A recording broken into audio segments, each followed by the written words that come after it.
On a eu en 2023 sur la périphérie valentinoise une relative stagnation des prix pour ce qui est des maisons. Une hausse qui a continué sur les appartements, de près de 5%, et une importante baisse des volumes sur tout le secteur. Sur 2024, à mon avis, on va avoir assez rapidement une reprise des volumes. Probablement une reprise des prix également à partir du second semestre.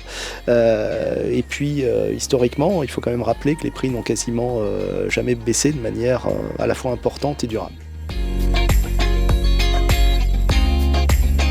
Sur le secteur, on a un produit qui reste assez courant, c'est les maisons à plus de 300-400 000 euros, même dans les communes qui ont connu une baisse l'an dernier. Ça reste le secteur le plus coté du département pour ce qui est des maisons.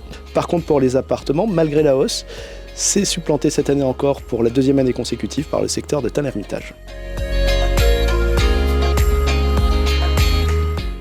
C'est de venir déjà en amont le plus tôt possible, de manière à pouvoir les conseiller, les rassurer s'il y a lieu. Et puis ensuite, voir un petit peu, étudier le projet des gens, pour voir qu'est-ce qui est adapté à ça. Et ça, on peut le faire que quand on vient suffisamment tôt. Et puis ensuite, on est là après, évidemment, pour sécuriser les transactions. Alors tout dépend si on doit faire un prêt ou pas.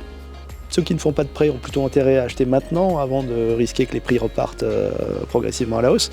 Par contre, pour la quasi-totalité des ménages, il est nécessaire d'emprunter. Dans ce cas-là, c'est très difficile à dire parce que soit on va attendre que les taux baissent pour avoir un coût du crédit moins cher, mais les prix peuvent aussi repartir à la hausse avant que les taux d'intérêt ne baissent suffisamment. Ce qui fait que c'est très difficile à dire au final. Ce qui est certain, c'est que quand une belle affaire se présente, il faut savoir la saisir quoi qu'il en soit.